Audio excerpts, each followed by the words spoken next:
Welcome back to Off Ball Takes. This is your host, your RB Laws, and this is my co-host. Christopher Wells. We appreciate all the support and the recent content. And before we do get started, please don't forget to like and subscribe and follow us on Instagram and TikTok at the OBT Podcast for more content and updates.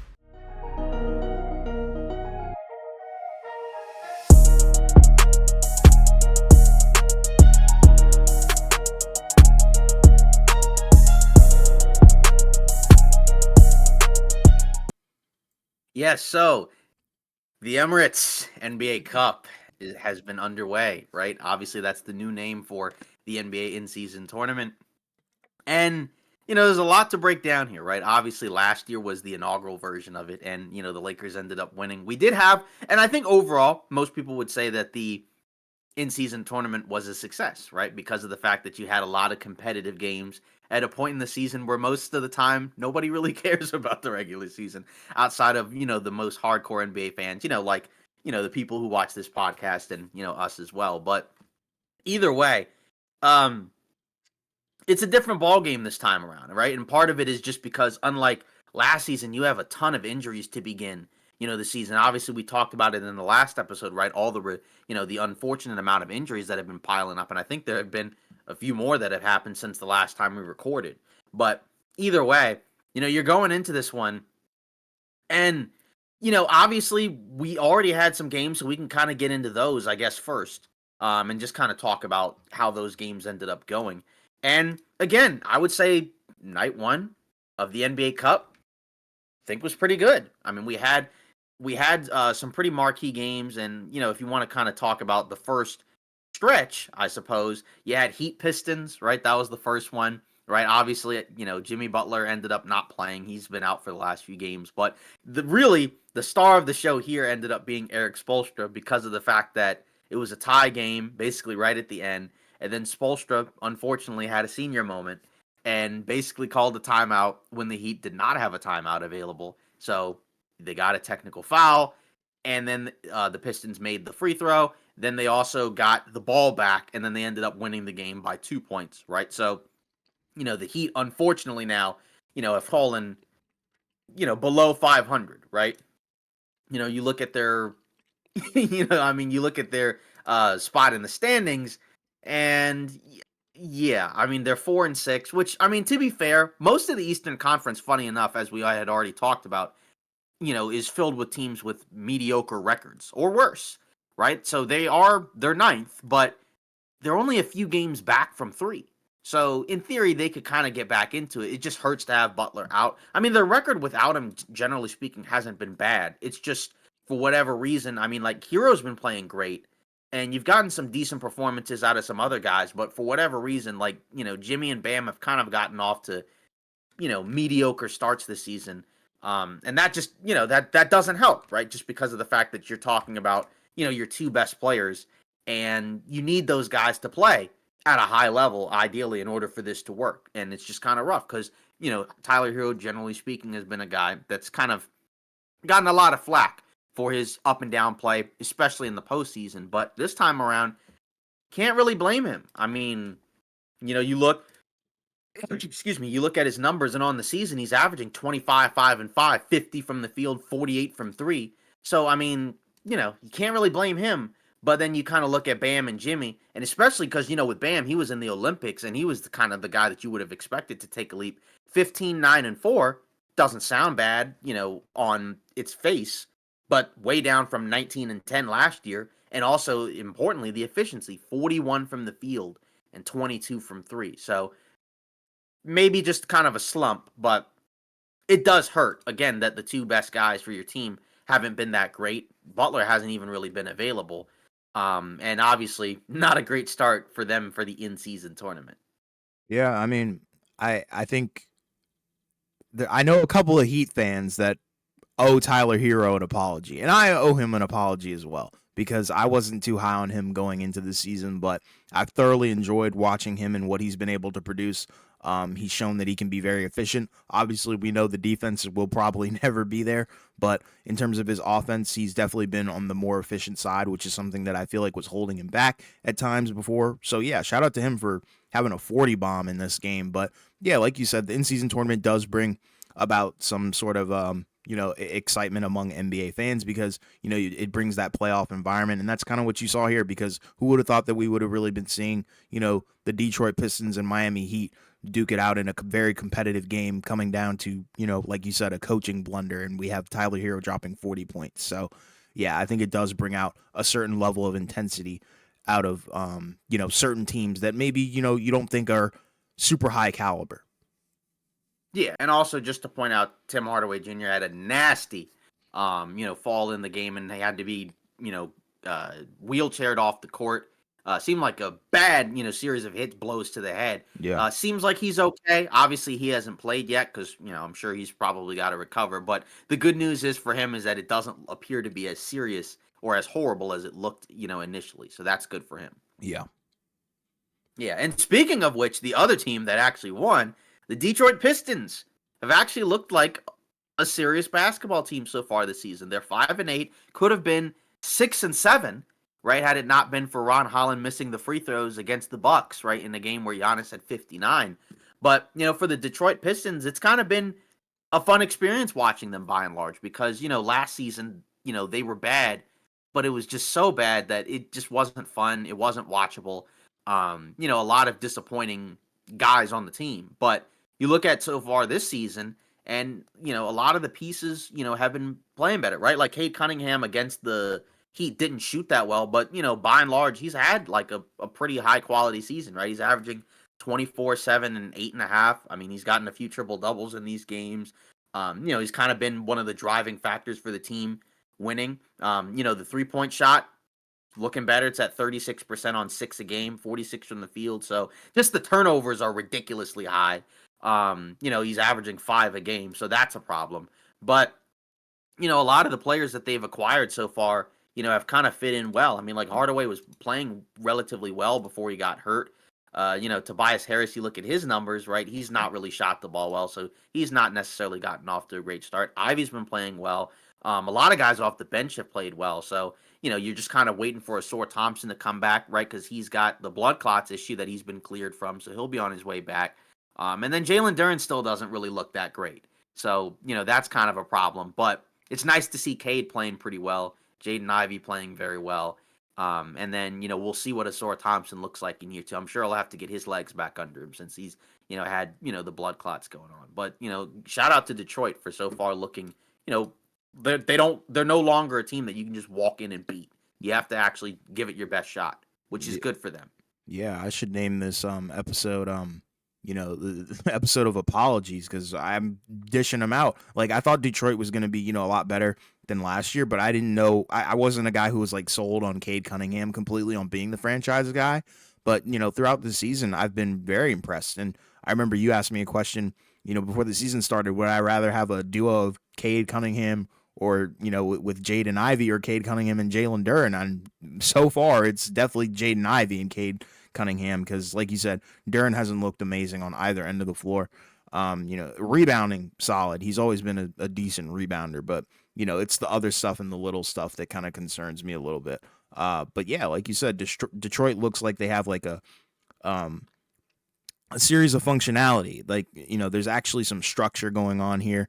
And they have like, I'm not gonna say like a lot of depth, but they have like sneaky depth where I'm sure like if the East turns out to be like god awful by the end of the season, I could see them being like a play-in team or something like that, due to their depth. And that's if Cade Cunningham continues to play better alongside Jaden Ivey. So once again, apologies to Cade Cunningham. You are the franchise guy.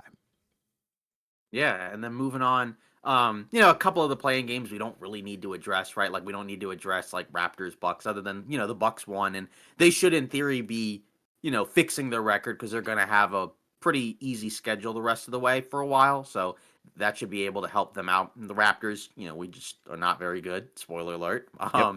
And then the Magic blew out Charlotte. They've continued to hang around without Paolo, right? They're playing 500 basketball. They've won 4 in a row. Right, so that does help them, obviously, because Paolo's still going to be out for a while, and we don't know necessarily when he's going to come back. But if they can just kind of hover around 500, they're not going to fall too far off. Mainly because a lot of the teams below them are, not doing so great either, right? Obviously, you're probably going to have to win maybe 55% because I do think some of these teams will pick it up. But, if you can stay somewhere in the top six, and not much past like eight, you might be okay and you might be able to recover because only Cleveland and Boston so far, are way ahead. Yeah, I think I've kind of been not impressed with Orlando, but kind of surprised how they've been able to stay afloat like this. And I think it is like a culmination of, yeah, with Paolo out, it does kind of open up opportunities for other guys. And you probably see, a guy like Franz, his usage rate is going to go up. Jalen Suggs forced to create a little bit more. And that's kind of what you saw in the Charlotte game, where you look at those guys and what they bring on both ends of the floor. And, it was one of those games where Franz is having a weird day from the 3-point line.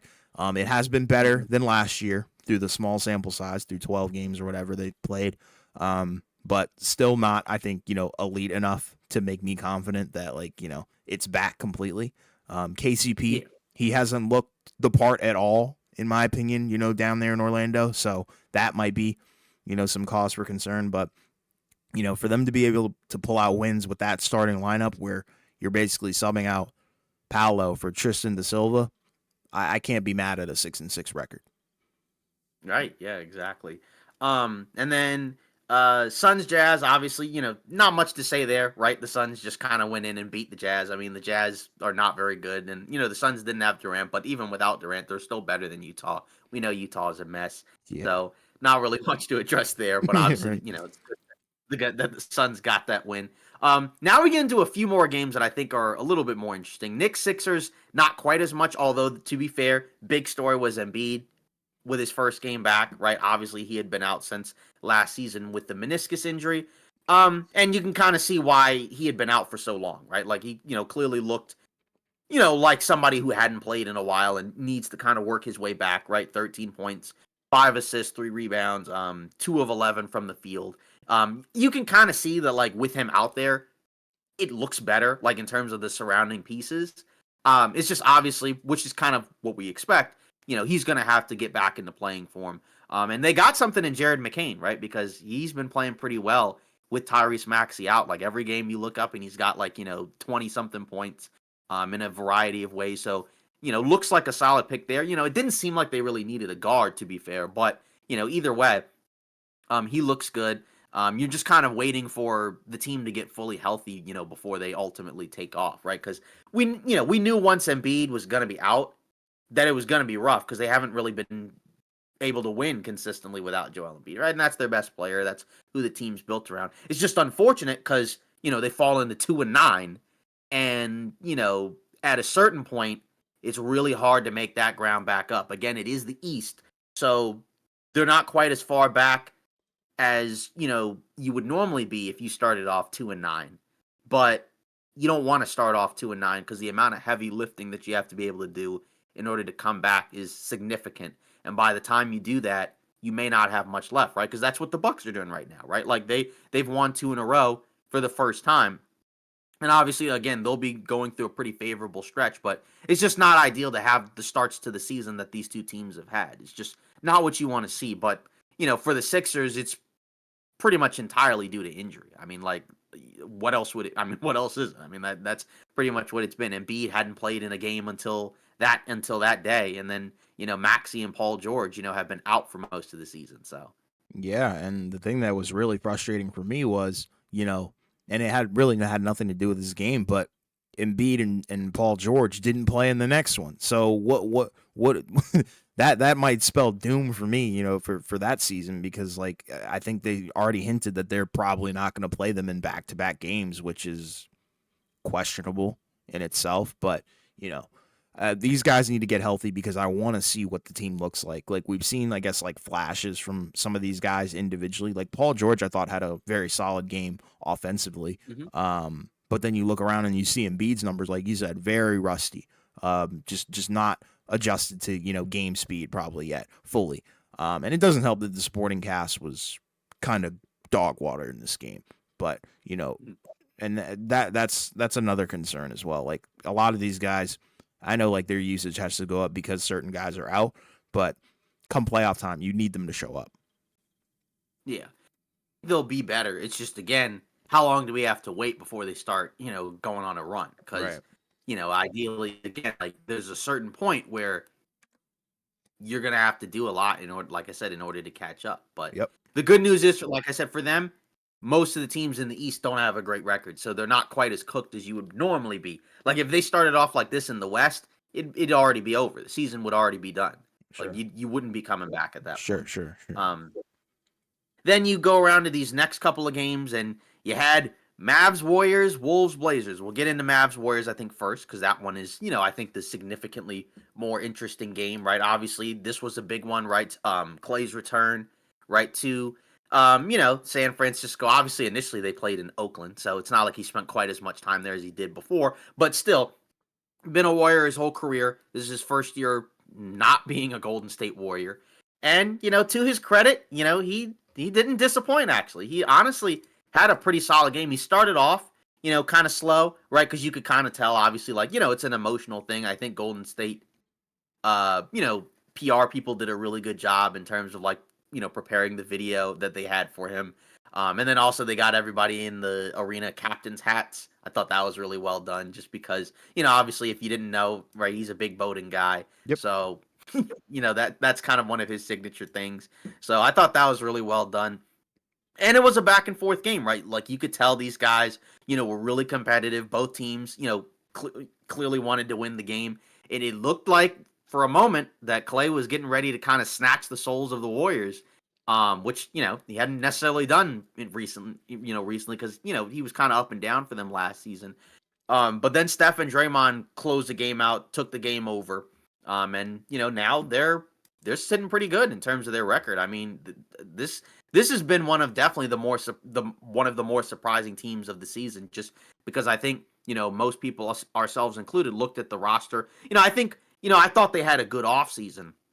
I know we differed a little bit in terms of what we thought they did this offseason, but I don't think either of us expected them to look as good as they have so far. Heck And like, no. granted, they have had, yeah, and granted, like they've had some breaks, but either way, some of these games would still be the type of games that they would have lost last year. So now, they've been much better in crunch time. They've been way better on the defensive end. So that's great, and that's a testament to a lot of the personnel that they've acquired. Right, Draymond's had a much more serious season, which is good. And then the other pieces like DeAnthony Melton, and Kyle Anderson, who didn't play last night, but like all these guys, the 12, 13 guy thing I thought was kind of a gimmick, just because nobody had really done it and it hadn't really worked. But so far for them, it's been working. It's keeping these guys fresh. And when one guy is out, you can slot another guy in. Dallas just kind of imploded, but still Golden State got some stops, and Steph, closed the game out Olympic Steph style, and finished with 37 and 9, as well as 2 blocks and a steal. So he got it done on the defensive end as well. So, just a lot of pieces in it. Again, I think we both talked about where it still feels like it's probably a regular season team. But to be fair, Draymond shooting the ball well, playing real at a high level, especially on the defensive end. So that kind of, gets him to borderline second star status. But they've continued to be able to, get these wins, and in different ways as well. I mean, mainly on the defensive end, but still, it's just a very different team from last season. But it looks like so far it's a better team for sure. Apologies to the Warriors once again. I thought they were going to be a bottom feeder in the Western Conference, and a couple of things have kind of gone their way, which I didn't think were going to happen. Like you talked about, Draymond Green has been on his best behavior, and defensively, like you said, they've looked awesome as well, and that depth is something serious. And I think people underestimate it, us included. But Steph having a legacy game, and I think this game meant a lot to both teams for different reasons. Obviously, you could definitely tell the energy was crazy, and the way that Steph closed the game out was awesome as well. So, shout out to Steph and what he was able to do, and shout out to the Warriors, what they continue to do, and also shout out to Dallas because, like you said, Klay Thompson has looked pretty solid, and I think that's an absolute W move for their offseason. Yeah, and obviously they did get hit with a rough situation, because DeAnthony Melton earlier today was reported that he's got a sprained ACL, so not sure how long he'll be out, but they did find the starting 5, right? It was Steph, Melton, Wiggins, Draymond, Trace Jackson Davis, and again, Draymond shooting the way he's been shooting has helped allow them to put another big next to him, and it's a more athletic, guy compared to Kevon Looney, who's been, playing pretty well as the backup big. But it is a loss because, defensively, he fits well in that backcourt because, he can guard the other team's opposing guard and he can still shoot. And he can get a little creative too with the ball at times.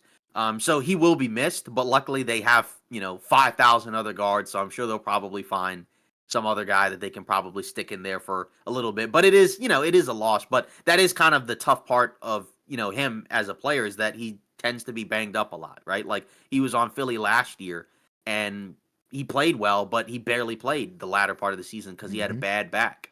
And Yep. it's just funny because Buddy Hield was also a Sixer post trade deadline as well, right? And so far he's been pretty good. He didn't play as well in this game, but by and large he's been a revelation for them this season, right? Yeah. As a guy coming off the bench that can just be like a flamethrower. Yeah, it's crazy. The offensive output Yeah. mixed with the defensive, potency is just off the charts with this team right now.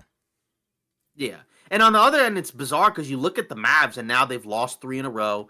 All 3 of these last few losses have, kind of come in crunch time, where like last season they were the best crunch time team in the league. And the last 3 games, they all lost by, they lost to the Suns by 1 point.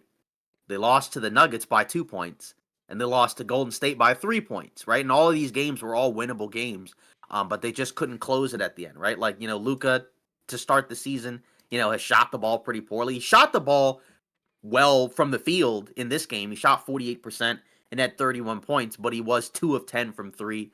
And was still kind of getting put in the mixer on the defensive. And although, to be fair, like during the first stretch of the game, his defense actually honestly was pretty good at different points. But, you look at his numbers this season, 28 and a half, 8 and 8.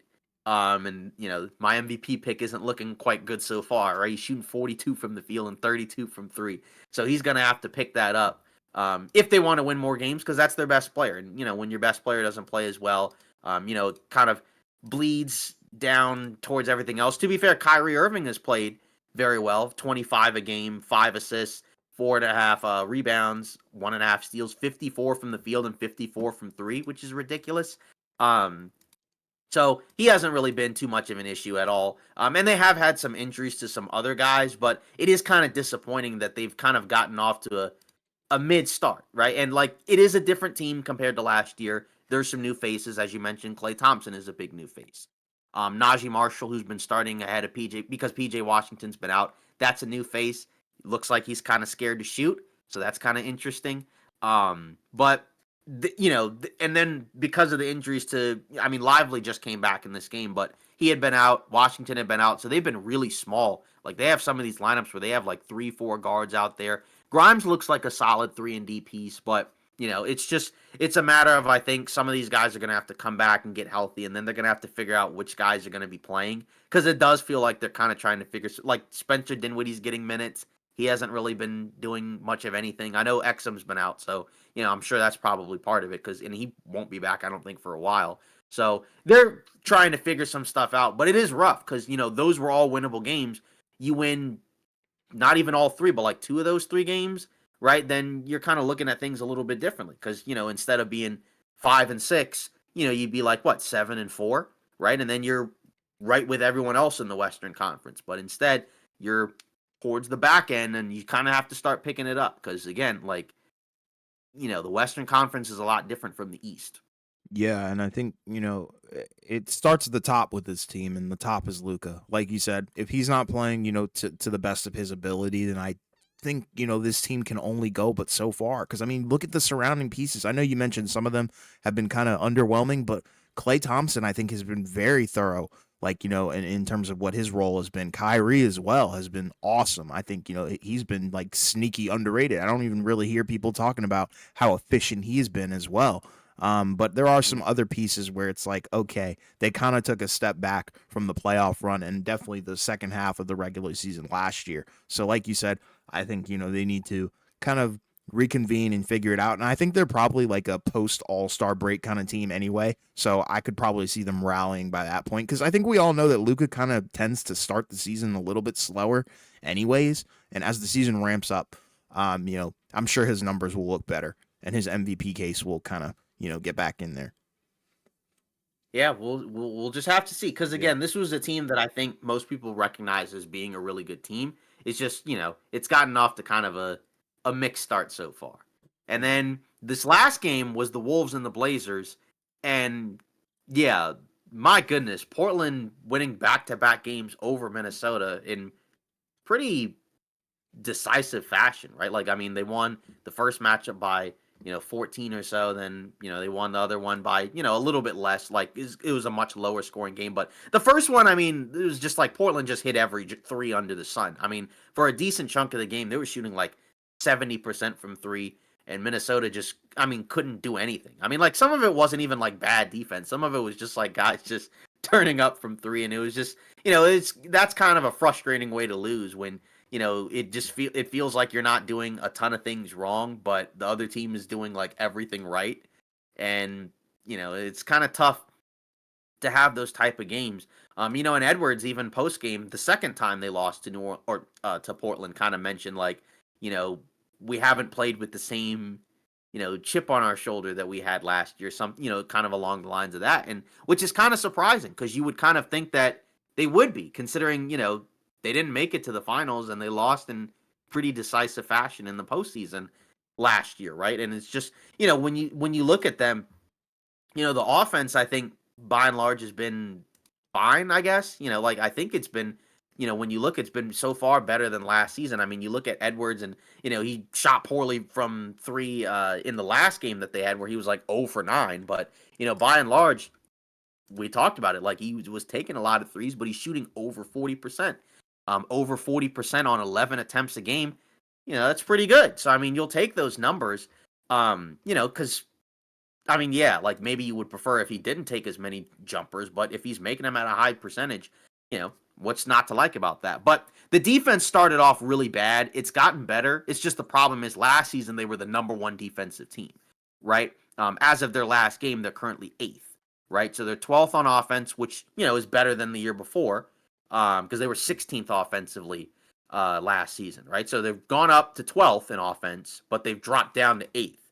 And before the previous game, it was lower. So it does feel like they've taken a step back on the defensive end for sure. You can see it. And then just some of the pieces so far, like Randall, to be honest, has played pretty well. I mean, you look at his numbers; he's giving you, 20 points, 7 rebounds, 4 assists, shooting 50 from the field and 38 from three. So your two main guys are shooting the ball at a high percentage, from the field and from three. But then you kind of look around, Jaden McDaniels, offensively just hasn't really done a whole lot. I mean, he's not even really an offensive player anyways, but the 3-point shooting, he's shooting like 27% from three on 3 attempts a game. Obviously, you look at DiVincenzo off the bench, right? He hasn't really played well on the offensive end, right? He's shooting 34 from the field, 30 from three. They are kind of trying to use him as a point guard, which I just don't really think is what he is. I think he's just more so like a 3-and-D guard, right? That can occasionally bring up the ball and, run some of your offense, but he's not really a point guard. And, then you look at Mike Conley and he's been pretty washed so far to start the season. Yeah.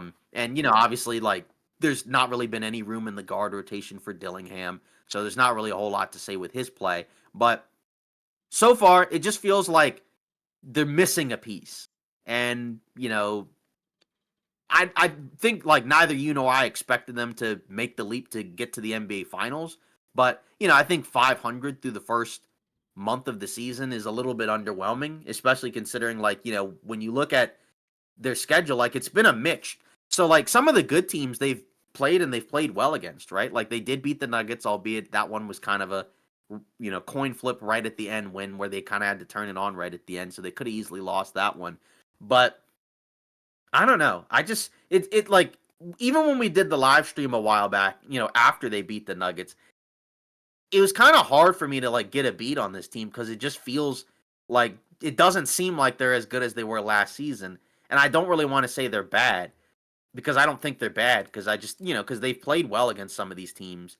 But I don't know. It's just kind of odd. Like just, but I think a lot of it does have to do with, I think defensively, they're just not as good as they were last season. I mean, even like when you look at rebounding, I mean, they're like 25th in rebounds per game, right? Were they 25th in rebounding per game last year? I can't imagine they were. No. So, I mean, yeah, exactly. So, I mean, like, that's just, I don't really know what to say about that. It's just kind of rough because, especially again, to lose back to Portland, um, when they're not that great of a team and they had guys out, like, I mean, that's just, that's not an ideal spot to be in. I mean, like, it's not really good.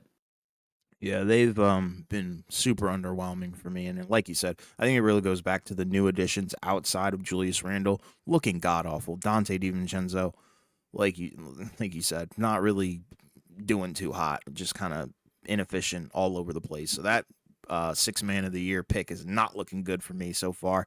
The rookies aren't really playing either. Mike Conley, like you said, looks like he might be near the end of the road. I think Gobert has been fine. Naz Reid, fine. Julius Randle, surprisingly Yeah. better than I thought. Edwards, doing Edwards stuff and more, I think. Yeah. But it's just the surrounding supporting cast, I think, has been very underwhelming. Specifically, like you said, defensively. Yeah, because that's just and that's the thing with the part where people were higher on the Minnesota side of things was actually really the DiVincenzo piece because Yeah. a lot of people kind of questioned the fit with Randall and Edwards, but they more so felt like, well, DiVincenzo's an extra depth piece, and that's a guy that you kind of look at it from that perspective, and you think that he could kind of help supercharge their backcourt a little bit, give them a little bit more juice on both ends of the floor. But I think he'll be better. It's just so far he hasn't been what you would have hoped for if you're Minnesota. But I think he's better than what he's shown. It's just he needs to be better than what he's shown because especially if Conley's going to play the way he's been playing, because that's a guy in theory where if he was playing well, you could close with him technically, but it does hurt because he's not a point guard. So you do need some type of floor general guy out there at times to help kind of counterbalance some of the offense when it goes kind of off the rails. Even though again the offense technically has been better than it was last season, but they need to pick it up because again if they want to do something meaningful this season, you can't be 500 so far. I mean, and again, like it's a month into the season, so like it's not the end of the world. There's plenty of time to turn it around. But it's odd because I feel like most people were kind of iffy on the trade between both teams, and so far neither team has really impressed that much. I think that's kind of what happens though when you make a trade like that, and the time period that you didn't really give these guys a lot of time to integrate fully into the offenses. So I think post All-Star break we might see them kind of like look a little bit revamped and rejuvenated or whatever, and they might have ironed out some of the details because I think that's another issue as well. Like on the offensive end, some of the details don't look too great. Like I think Dante DiVincenzo, his role should not really be, a playmaker. Like you said, 3-and-D. Like that's pretty much it. And he makes some spectacular shots, but I think when you kind of fit him into roles that he probably shouldn't be in the first place, that's tough. And then with the Knicks, their rotation, they're just so banged up. So, they're really relying on Towns a lot. Yeah, because I was gonna say we hadn't even actually mentioned the Knicks part because we were talking about Knicks Sixers, and yeah, for them obviously they got the win over Philly, and then they got they lost to the Bulls in a strange game right where they were down 22 points in the third quarter, and then they have a furious run like you mentioned primarily led by Karl Anthony Towns, and then unfortunately they didn't have enough juice quite at the end to get over the top, and that's one of the problems of trying to come back from such a big deficit is like yeah it does happen more in the NBA now than it used to, but it's still sometimes difficult because especially in a short amount of time because you're talking about in the third quarter. It's not like a 20-point deficit in the first half, it's in the third quarter. So for something like that you have to play perfect basketball, and any one mistake that you make can effectively end the game, which is what happened, right? Because right at the end, they got the stop, but then they ended up fouling Kobe White on the three, and then he makes all three free throws. And then obviously they have a chance to win the game, right? Brunson gets the shot off, and then it, rolls around in and out, reverse Kawhi Leonard style. But, it's just for them, like you said, they are missing some guys because you look at the bench, like, no Mitchell Robinson. We knew he's not going to be back for a while anyways. Not even like a Precious Achua. So your front court is really thin. Now Matt Ryan occasionally comes in.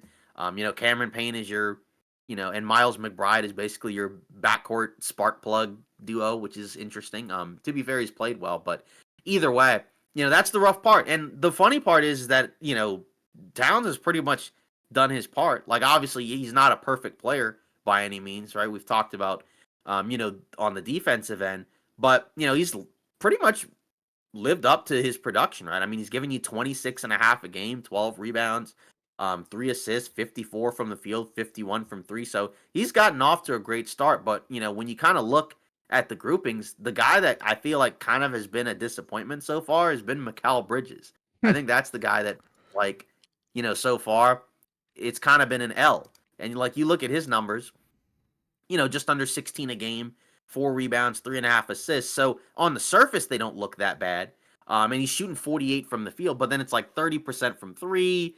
Defensively, he doesn't really look like what he looked like, say, in Phoenix, which I think is what you were hoping to get. And I think the thought process was, with less offensive responsibility compared to Brooklyn, he could get back to that, but that hasn't really been the case at all, right? He's not really been that great defensively, and that hurts because they're already kind of a small. I mean, they have the wings, but they're already kind of a small team as is, led by a center who's not like an elite defensive big. So that's been a major problem, and that's the guy that you traded a lot of picks to get. And so, I mean, what was it, like 5 or 6 firsts for Mikal Bridges? So that's the guy that, in theory, kind of needs to pick it up. And honestly, in the starting five, that's kind of your second creator. I mean, like Towns is more of a finisher. I mean, he can put the ball on the floor and drive and shoot, but you would more so want him like finishing plays for you. But Bridges is supposed to be kind of the versatile offensive guy that can occasionally create a little bit, but he's been kind of underwhelming on both ends of the floor, but especially on defense. I think that's kind of the part that hurts. Because say like an OG Anunoby, like his numbers don't necessarily jump off the page, but he's played very well, especially on the defensive end. Obviously like the shooting splits, at times like he didn't shoot well against the Bulls, but he's shooting 48.5% from the field, 40% from three, just under a block a game, a steal and a half.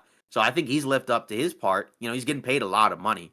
Obviously, he's a $200 million man right now, but I think Bridges is the guy that's definitely been underwhelming in addition to the bench. But you'd expect the bench to kind of not be that great because, like you said, they have guys that aren't available right now.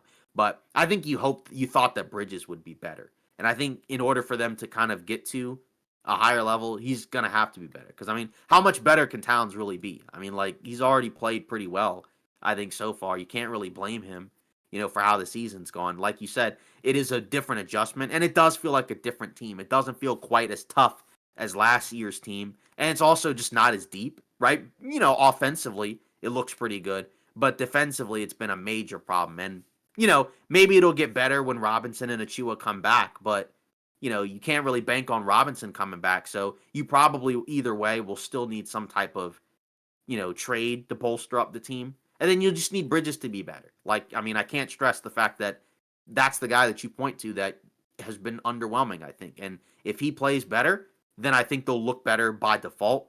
But, when is it going to happen? We're kind of just waiting for it. I mean, it's still early in the season, but, I think, again, given what you gave up, not players, but picks, I mean, that's a huge long-term investment, essentially, right? Where presumably they're going to give him an extension, and you just want to see more.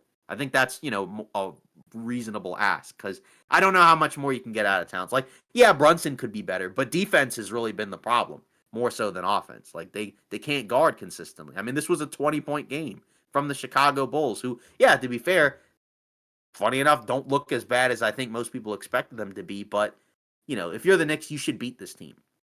Yeah, the Knicks have been very, very disappointing in my opinion. And you're right. It all roads lead back to Mikal Bridges because I think the expectation was that you were kind of going to get a hybrid version of him where it's like, a mix of Phoenix and Brooklyn where, his offense took a great step forward, in Brooklyn.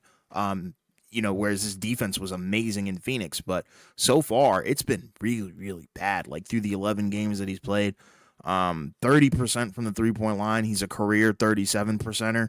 And the thing that's kind of making me worried is the free throws as well. Granted, less attempts, but 63% on the year, but he's a career 84%er. So I think that might spell he might be cooked for this season. Maybe not, for the remainder of his time in New York. But for this season, it might be looking like a wash for him, and that's huge because that's a big difference maker. I think the Mikal Bridges trade was probably and arguably more important than the Karl Anthony Towns trade, and I think this is completely backfired through 11 games. And I know that might be prematurely talking, but it's not looking good. Yeah, because like I said, I think they'll be better. It's just a matter of it's going to come down to better health and just better production out of some of those guys, and that's the guy that you look at. Because again, I think Towns has lived up to his billing so far. Through the first 11 games, especially offensively, but you just need more on the defensive end from some of these guys, and some of the guys you just won't. But some of these guys, I think you kind of have to. So, we'll see what happens. But it's a team to watch. And again, like to be fair, hey, the Bulls have been playing, I think better than I think we expected because I think we expected the Bulls to not really be that great. And like to be fair, like they're below 500, but I mean, so far through the first 12 games, I mean they've been, about as good as the Knicks. Funny enough. Yeah, which is not a good thing from a Knicks perspective. Right. Yeah, it's more like the Bulls. It feels like they might be overachieving. And I mean, like to their credit, like I mean, Zach LaVine, has had a bounce back year so far. He's been playing well. He's been healthy, for the most part. So, that's a good sign I think to see from the Bulls. And you look around like Josh Giddey, like okay, I mean, he's been, not. I mean, he shot well from three, but like his season's been, I don't know, kind of whatever. You look at Kobe White. 20 a game, 5 assists, right? So obviously you're getting good production from him. Vucevic has actually had a solid season on offense at the very least, right? Not really much of a defender, but again, if he's not going to be a great defender, at least he's giving you 20 and 10, shooting 60 from the field and 45 from 3. You'll more than take that. And then, again, all these other guys like Io DeSunmu and Patrick Williams, and other guys have kind of stepped up. I mean, Bucelis hasn't really played a whole lot, I don't think, right? He just hasn't really been a big part of the rotation, which I guess in theory kind of makes sense because there's just other guys that are ahead of him. But that's why ideally it would be nice if you're the Bulls to maybe like still move a couple of these guys while you still can. Because like Vucevic, if he continues to play this well, that might help his trade value. And maybe it doesn't because sometimes the league kind of just tells you who you are. So maybe it just doesn't really matter. But it's nice to know that, last year was kind of just more of a bad outlier year as opposed to like, yeah, he might just be cooked. Yeah, because last year he forgot how to shoot the ball, and that was a big part of his game. That's kind of why he was brought to Chicago in the first place with all the floor spacing ability. But yeah, like you said, solid on offense. And yeah, it seems like the core is kind of looking pretty good, and freaking Zach LaVine hasn't looked bad, so No, the pieces look good. yeah, and that's the thing where I think if you're the Bulls, that's the first thing that you got to be happy about is the fact that two guys that you're probably looking to move have played very well. So you're kind of hoping, that if those guys continue to play high level basketball, maybe they have the chance to be moved to some other team by the trade deadline. I don't know because again, LaVine's contract we've talked about, solid player, horrible contract, right? So Yeah, that's kind of the issue right there where is a team going to bite on that? Maybe, but we don't. There's no way to know. right, right. Until we get to that point. But either way, it's nice that those guys are playing well because them playing well alone, I feel like should help because it will make teams, I think, a little bit less scared. But it's always going to be scary, especially for LaVine, because the injury history plus the contract is always going to be a problem, and that's not going to go away. But you know, considering how the league has gone so far this season, right? I could maybe see some team talking themselves into it, but I feel like they'd have to do a little bit of heavy lifting. You know what I mean? Like, and is Yeah, there like a team where you could see? I mean, we kind of already talked about it, where like Vucevic maybe New Orleans, but like New Orleans has been cooked this season, so I don't really know what their plan is. I mean, I guess yeah, they could kind of start preparing for next season, but it feels like their season's already kind of done just because of all the injuries that have happened with their team. So I don't really know what they do, but yeah. pretty disappointing for them. But it would be, Vucevic would be a nice addition. I just feel like it would be nice to have like a more defensive oriented big Agreed. next to those guys.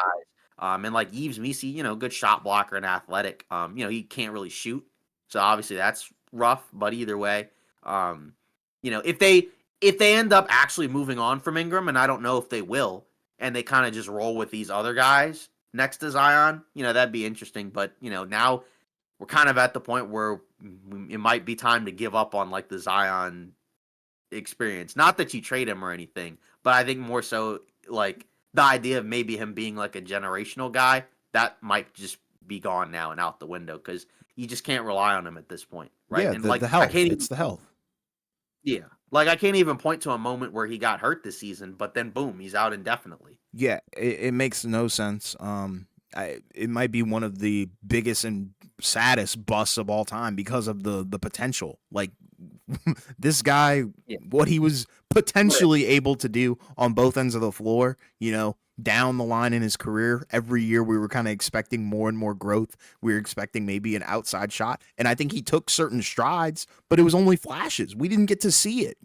We haven't seen a full season of it, and it's really unfortunate. So yeah, New Orleans, if you're a Pelicans fan, I am praying for you because that is a whole different level of just sad, man. It's rough. And they got hit like wave after wave, week after week. yeah, Every week it's been something. It wouldn't surprise me if something else happens.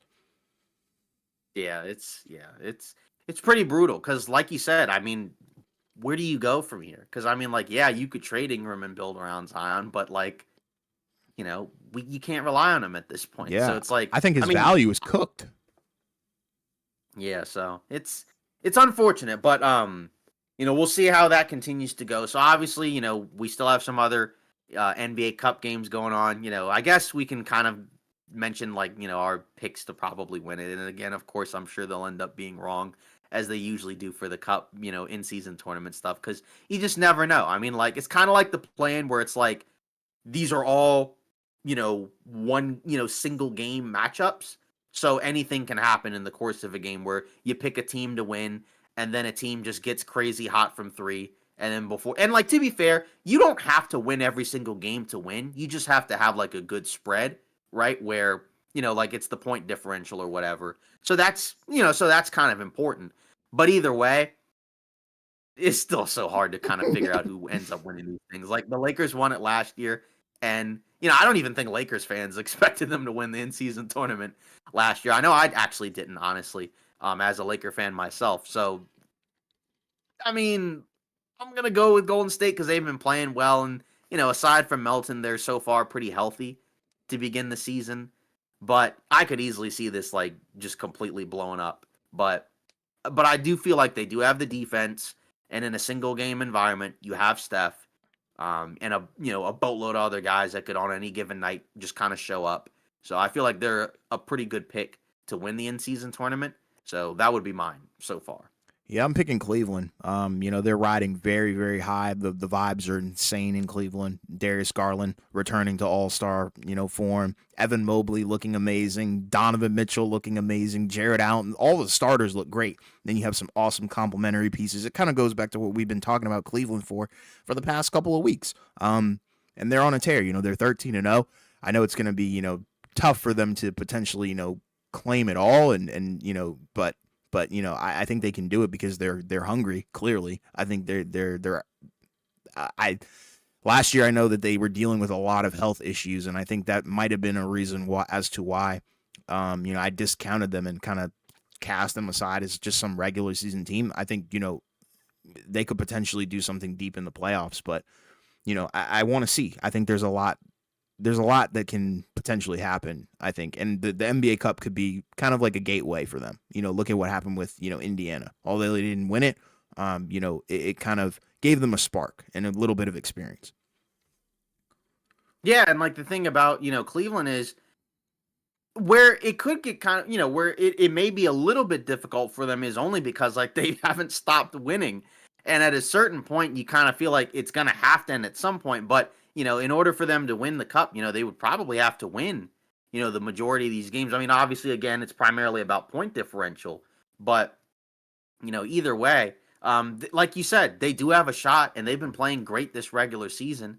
So, and obviously, like part of your best bet in terms of the NBA Cup is the groups that you're in, right? So obviously, and each team, is in a different group, right? Like Cleveland's in the group where it's what? Atlanta, Boston, Chicago, and Washington. So not like a super threatening group, right? Because really, I mean, Boston lost to Atlanta, by a point. But I don't know how much Boston cares about the in-season tournament necessarily. I mean, maybe they do, but probably not. So, for Cleveland, you have a talent advantage over most of these teams outside of Boston. So, they could come out of this group and, end up, playing really well, right? Whereas, the group that the Warriors are in, they're playing the Mavs, they're playing the Nuggets, they're playing the Pelicans and the Grizzlies. So that's kind of a tough group. Obviously, they already passed the first test and they took out the Mavs. The Nuggets obviously are going to be without Aaron Gordon for a while, but they've been playing pretty well as of late. Obviously, New Orleans is cooked and they, destroyed New Orleans twice already in the regular season. And then Memphis, right? That's the team they played next. Those always tend to be pretty exciting matchups. Obviously, Ja won't be playing, but maybe their other guys will be back by that point. So, we'll see. But either way, I mean, it's year 2 of the Cup, and so far it hasn't really disappointed because you've had a number of quality games in there. So and again, that's kind of the cool thing about the NBA Cup is that you do get some good games at a point in the season where a lot of people don't really you know tune in to the regular season this early, right? Usually, like the NBA tends to pick up steam, with both the quality of the games and with the viewership. Usually, All Star, around like the All Star break, right? Like right after All Star break, right after like say the Super Bowl and whatnot. So, it's nice to see some competitive basketball early on. But, again, these are always really tough to predict, right? Like the title's a little bit easier to predict, I feel like, just because, by the time the playoffs rolls around and it's best of 7, but, since so many of these games are a game to game basis, it's a lot tougher. It's like the play in. Like sometimes the play in is a little bit difficult because, in a one game scenario, anything can happen. And these are all multiple one game scenarios. Yeah, I mean, I think it really starts to heat up when you get to that knockout round because that's when you really see the intensity meter kind of cranked up and teams really, really do start feeling, some type of way. They're like, oh, we can actually win something. But yeah, I think, the in-season tournament, the NBA Cup, whatever you want to call it, has looked pretty interesting through the first set of games. Yeah. So, again, as it continues to as it continues to, change and things like that, obviously we'll continue to discuss it. But, yeah, hopefully the NBA Cup, is as good as it was last year, right? Because obviously some of these teams are a little bit different, but it should still be fun. Yeah. So now, to close it out with, NBA rumors, NBA news. Not like a lot of crazy stuff. I mean, we've kind of already talked about some of these things, right? With like the Bucks and Giannis and whatnot. Obviously, from the Athletic, basically they believe that it's unlikely that Doc Rivers will be fired. NBA sources skeptical that Milwaukee GM has the freedom to make another head coaching change. I mean, yeah, you'd be talking about like 3 in the last, or I guess 4. Yeah, 3 coaches in like the last year or so, or 4, I guess, if you count Bud. According to Sam Amick. But I mean, I know he hasn't been great, but I also feel like he's not really been the biggest issue. I think the biggest issue is the roster. Like obviously Middleton's out, and that doesn't help. But we've talked about it 100 times, right? Where it's just like the core of guys, around Giannis just haven't been up to snuff, and they don't mesh quite as well with Damian Lillard because you need more defense, than you had, because you already had defense initially with Giannis and Holiday and Lopez and Middleton, but now you don't have as much, especially in the backcourt. And then Lopez, he had a good game against Detroit, but by and large this season he's been pretty underwhelming. And then the bench has been atrocious as well. So just a number of guys that I think you were kind of hoping to give you something haven't been as good. And obviously Middleton being out doesn't help either because that's a guy where that kind of fixes some of the heavy lifting and then that kind of puts guys into, roles that they're more comfortable with. But like I said, I expect them to win more games because they have a softer stretch of schedule at this point. But it doesn't really change my viewpoint on how I look at this team. Like, obviously by that point we'll be 20, 30 games in, but even in the last couple of games, there's nothing that I've seen that makes me feel different. I mean, they almost lost to Detroit. I mean, they got bailed out with Ron Holland missing the 2 free throws, and they were getting blown out in this game. And then obviously, they kind of stormed back. Isaiah Stewart had the just stupid play with Giannis where, it looked really bad and he got tossed. But even with the back-to-back wins, it's like, yeah, you won the games, but they don't really look much. They still don't really look any different to me. It's been Giannis doing just the heavy lifting because, Lillard's unfortunately been out with the concussion. I mean, 59 points just to kind of squeak by against the Pistons. The Pistons have been better. They're no longer a pushover, but it just feels like that formula shouldn't be the case because, again, we talked about it. Even when Lillard and Giannis were both playing well, they were still either losing or in dogfights with teams. And that just normally shouldn't be the case when your two best players are on the court playing well. You should be pretty positive. You shouldn't be getting, outscored. Yeah, the simple way to put it is their goal is a championship, but the roster is not a championship caliber roster, and it's because of the surrounding role players. They are not 3 and D. A lot of them are 3, but they have little to no defense, and the guys that have a lot of defense don't really have a lot of offense. So then you're overbearing, on Giannis and Dame, because there's been times when those guys have straight up cooked, and you've got nothing else from anybody else. Mm-hmm. Yeah. We'll see. And according to ESPN, right, Bucks are still sticking with Giannis, which again, I think so far right now is probably the right call. You don't want to make a panic move where, you end up making, where you end up trading him away and, you get nothing back. You have to weigh the options first. And again, he has to come to the team and make the decision that he wants out, right? It can't just be, oh, we got to trade Giannis, right? It doesn't normally happen like that. So, it's they're right to at least play through this stretch of games, see if they can get their record back under control, and then kind of go from there and see if they can make some moves at the deadline. That's probably the right way to handle this. Just because I think where it would be a real problem, because I mentioned there's nothing that makes me feel different about the team, but where it would be a problem is if they started losing these games.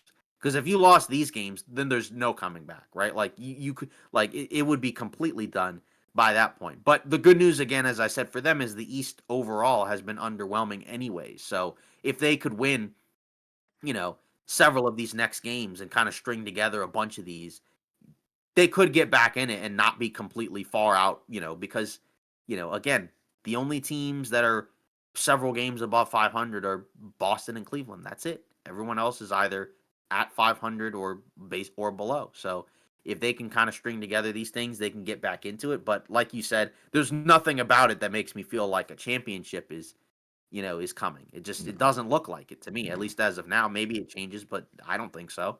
Nope, not at all. Yeah. And then looking around, according to ESPN, Heat not making early trade, Miami staying patient with roster amid 4-6 start. I mean, what move can you realistically make? You know what I mean? Like, according to Tim Bontemps, the Heat plan to be patient by not making any early moves with the roster coming into the season, and that thought process hasn't changed. I mean, what's the move? I guess is kind of more so like what could they realistically do to make themselves better, right? It's more so like what you might have to do in order to kind of just end it. But, I mean, it's odd because I think we kind of expected them to look better, but so far they haven't. I mean, yeah, Butler's been out the last few games, so that's part of it. But just, and like you said, it's rough because Hero's been playing pretty well. But, at the same time, we know the core probably isn't good enough to win the title. So, realistically, if you're the Heat, what do you do? I mean, it's early. And also no team usually makes trades this early in the season anyways. No. Like that just doesn't happen because, December 15th is normally the first time because there are more players that are available to be traded, right? Because a lot of guys that get signed in the offseason can't be traded until then. And then there's also other guys that can't be traded until January. So just you're not probably getting a move now anyway. So you're just going to have to find a way to make this work. And some of these guys are going to have to play better. I mean, because again, we've already mentioned Bam's been bad. Butler's been okay, but he's been hurt. But even Rozier hasn't been good so far. You know what I mean? He's been, kind of mediocre, honestly. So, that's kind of what you have to look at from the Heat perspective. Yeah, I mean, I don't even understand why that's a rumor at all. No team is gonna be moving for the next month or two. I don't know. That's funny. Yeah, I mean, yeah, you're just not gonna get any trades at this point. No, it's been 10 games. More, yeah, exactly. Valanciunas On Lakers' radar, Lakers still legitimately looking at Wizards center as potential trade target. Um, yeah, okay. I mean, on the latest episode of the Hoop Collective podcast, ESPN's Dave McMenamin noted that Wizards center Jonas Valanciunas is still legitimately, in quotes, on the Lakers' radar. So, I mean, he mentioned Valanciunas, he mentioned Robert Williams. I mean, again, we've already talked about this, where if you're the Lakers, you don't have a realistic center that, can either play next to AD or play in place of AD outside of the regular season, right? Like you got what? Christian Wood, Jackson Hayes, Christian Coloco. Two of those three guys are hurt. One of those guys probably isn't coming back because Christian Wood hasn't played since last season, and they just recently said he's going to be out for at least another 4 weeks because he had a setback with his knee. So he's probably not playing, at any point in the near future if he even plays for the Lakers again. And Hayes got hurt in practice, so he's going to be out for at least a week or so. So all you have is AD and Christian Coloco. But again, we knew this going into the offseason. So this was already your assignment going into free agency or going into, the trades in the draft or whatever. And you still haven't done it. So, I mean, if those are your options, I mean, if you can get them, sure. But I mean, like, I guess personally, I prefer Williams just because of the defense and the athleticism. But obviously, the risk for him is he's never healthy, right? He could wake up tomorrow and end up being out for like 6 months, right? Because he's played well since he's come back from injury. It's just he's such a risk. I think he's probably a better fit defensively than Valanciunas, right? Like Valanciunas may be a better offensive fit, but I think defensively, Williams is the better fit overall.